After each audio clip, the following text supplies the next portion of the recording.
Mesdames, Messieurs, bonsoir.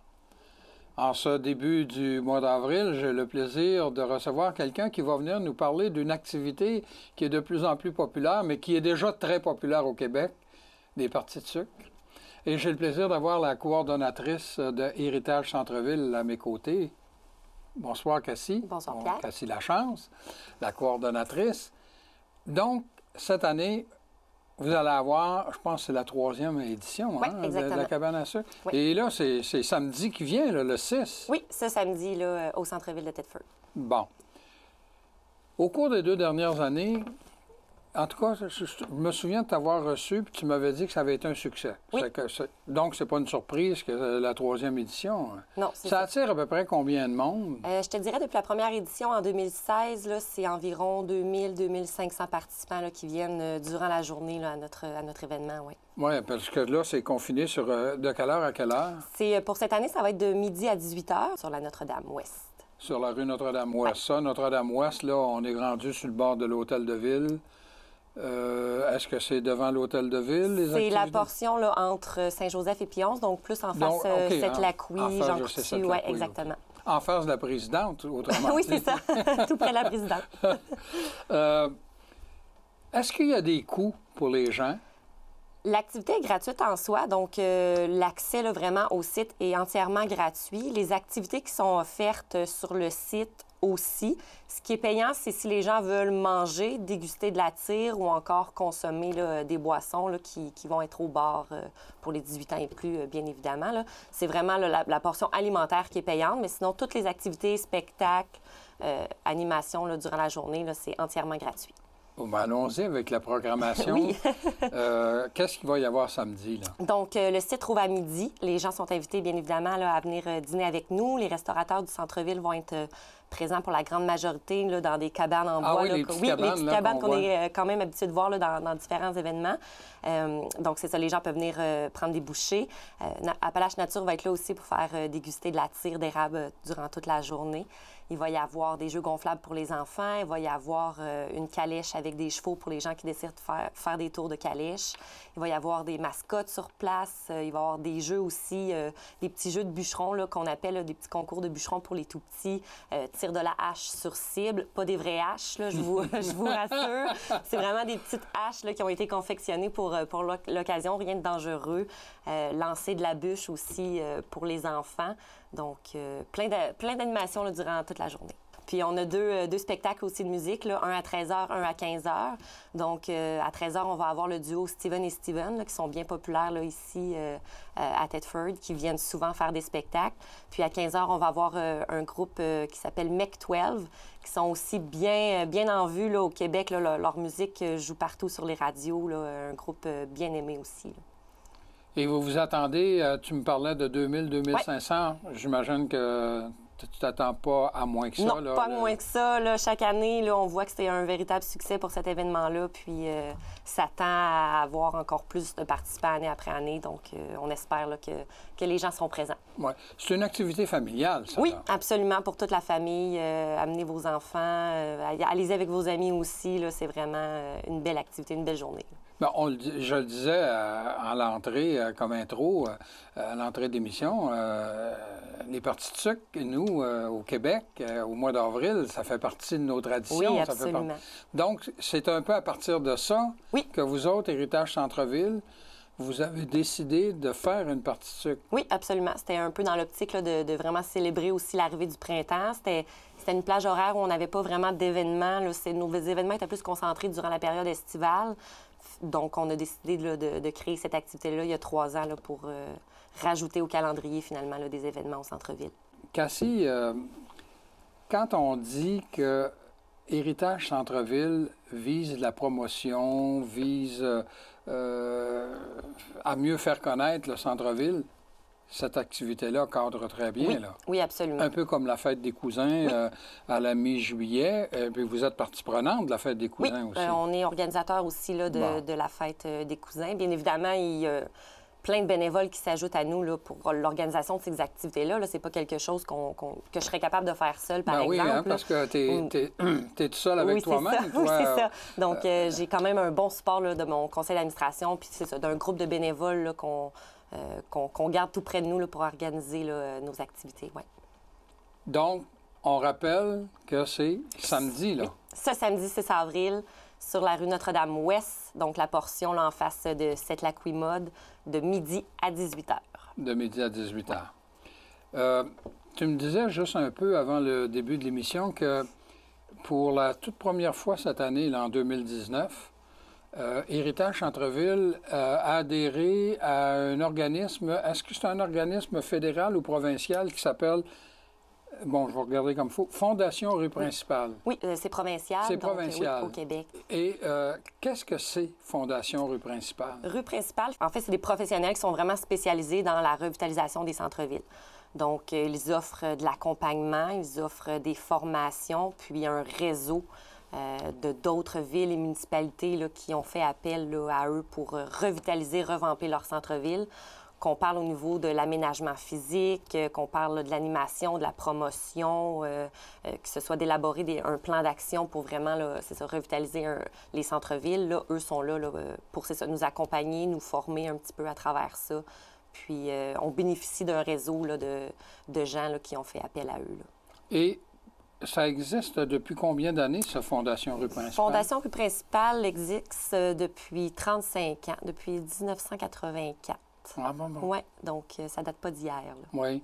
Et Héritage Centre-Ville, vous êtes membre là, depuis les derniers mois? Là. Oui, c'est tout nouveau. Là, en 2019, on s'est dit que c'était le bon timing là, pour adhérer à la... justement, pourquoi? Oui, c'est ça. Parce que dans le fond...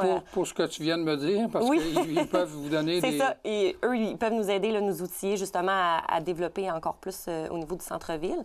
Puis on sait là, que la Ville a annoncé là, tout récemment qu'ils reverraient en fait là, leur plan particulier d'urbanisme pour le centre-ville. Donc, c'est vraiment, là, tout est aligné, là, finalement, là, pour qu'on aille se chercher le plus d'expertise possible là, dans cet objectif-là. Là. Parce qu'il ne faut jamais l'oublier. Héritage Centre-Ville existe pour revitaliser oui. le centre-ville. Oui, exactement. On est là pour, revamper le centre-ville, être la voix portante de nos membres, surtout aussi, là, parce qu'on est fort d'une centaine de membres là, qui sont issus du centre-ville.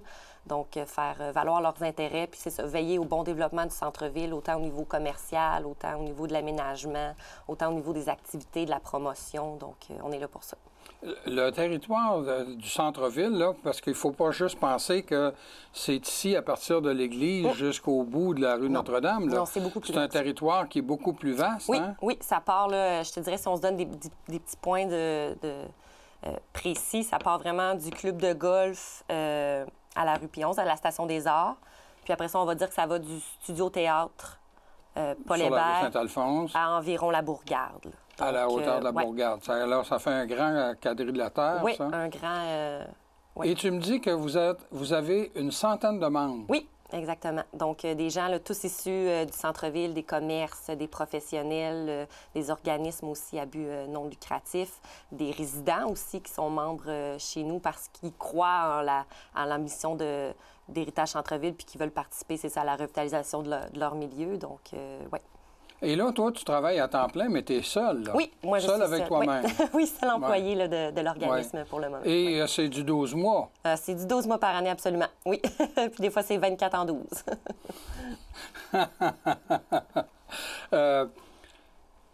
On a parlé tout à l'heure, la fête des cousins, chez vous autres aussi, ça relève de vous autres. Ça, c'est toujours à la mi-juillet, hein, vers le 14 juillet. Là. Oui, exactement.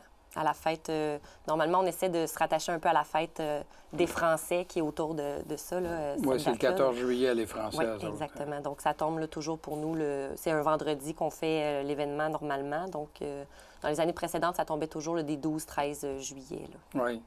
Donc, là, la revitalisation passe par des activités. Oui.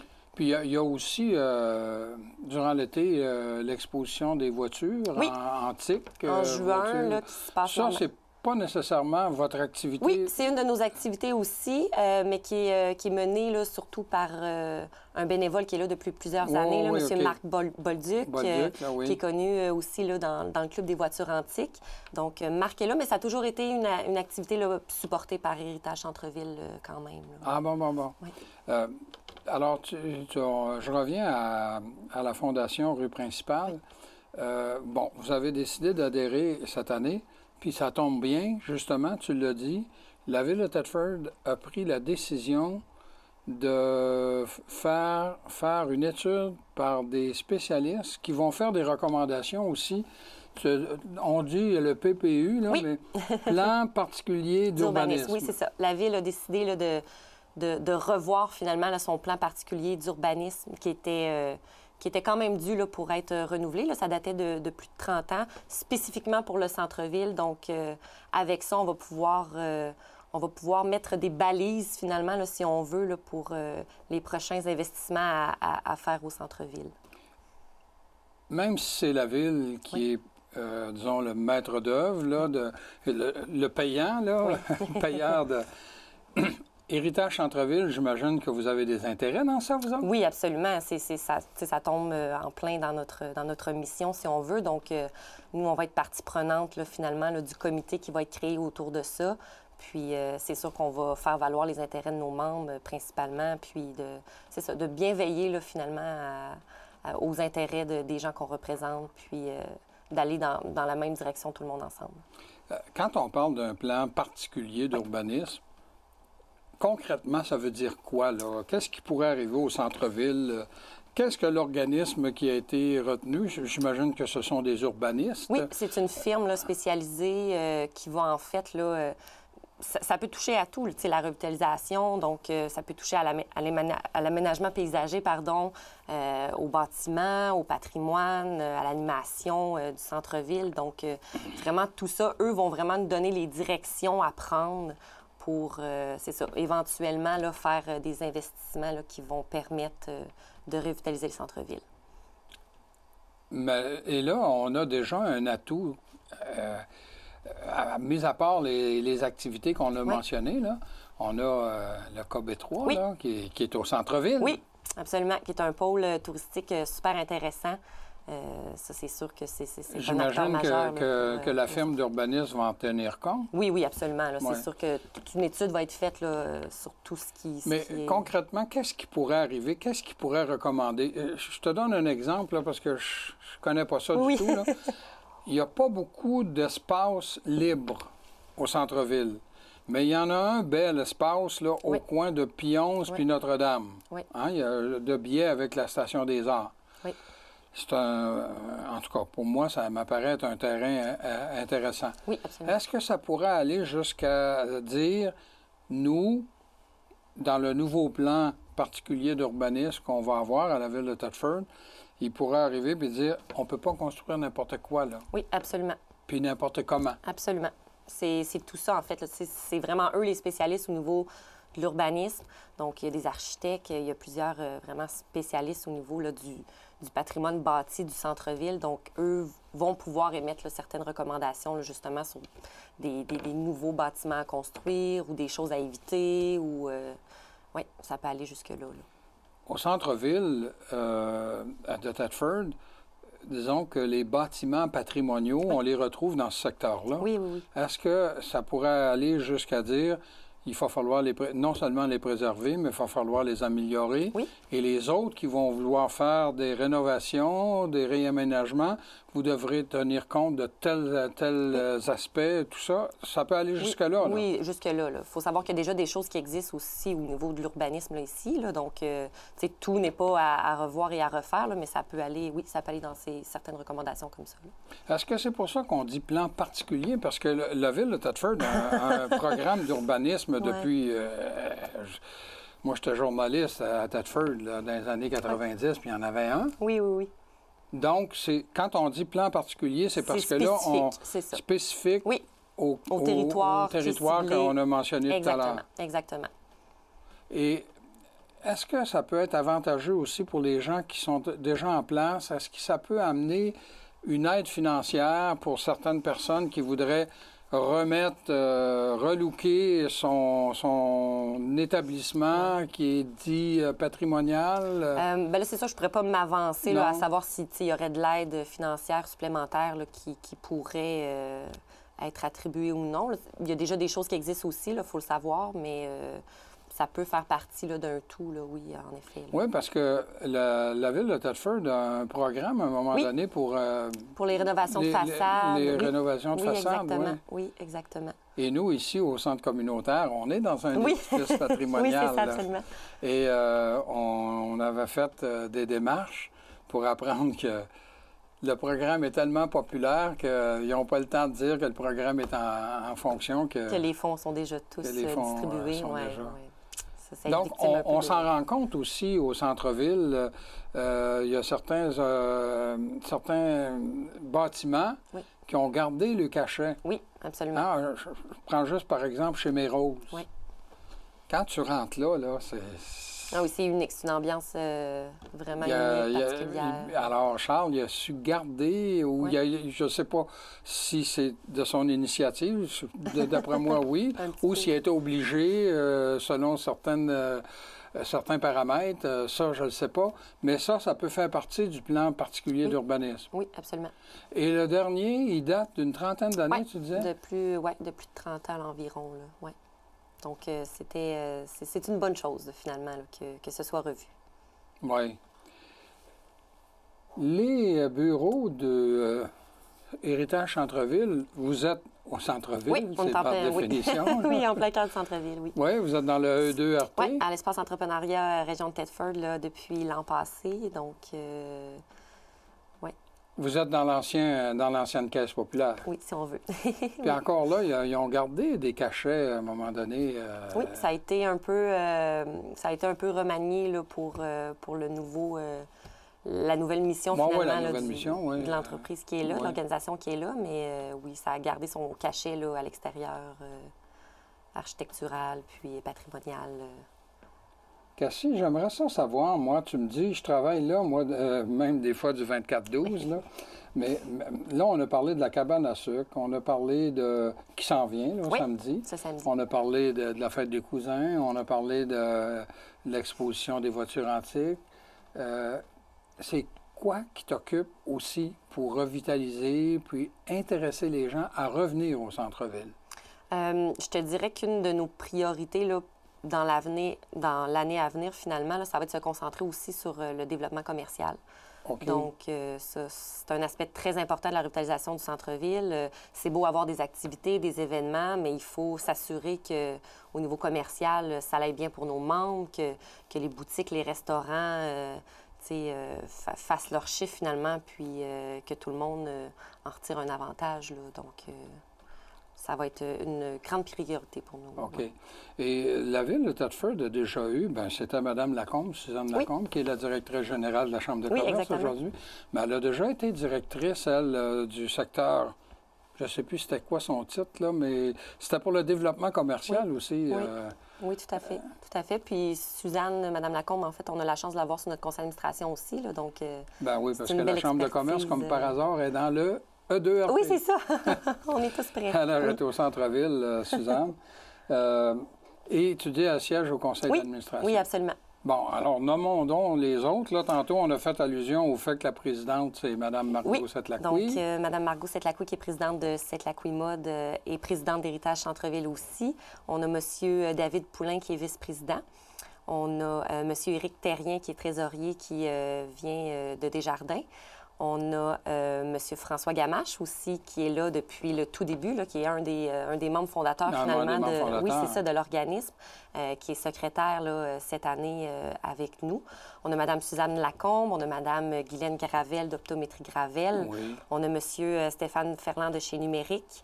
On a M. Marc-André Fortin aussi, qui est massothérapeute ici au centre-ville. On a Mme Amélie Poulain, la sœur de David, là, qui est copropriétaire du bistrot.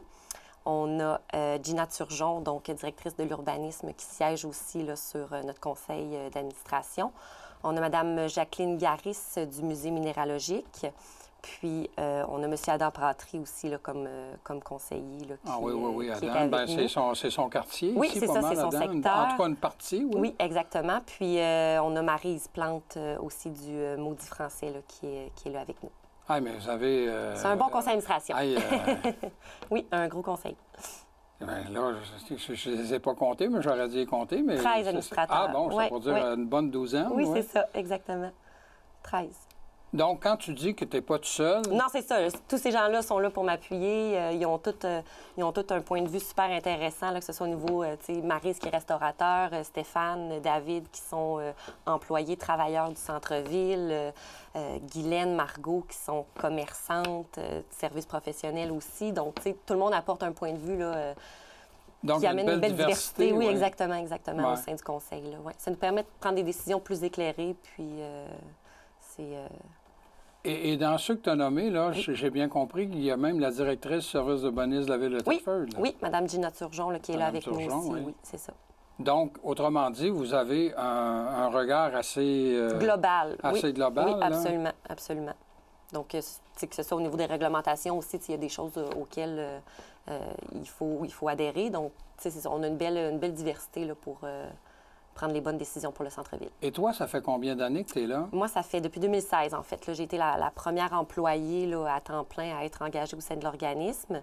Je suis partie là-dedans là, une année en congé de maternité. C'est M. Mathieu Desmarais qui me remplaçait. Oui, Mathieu, oui. Mais je suis là depuis 2016. Et depuis ce temps-là, là, tu parles d'accentuer le développement commercial. Est-ce qu'il y a eu beaucoup de départs au centre-ville?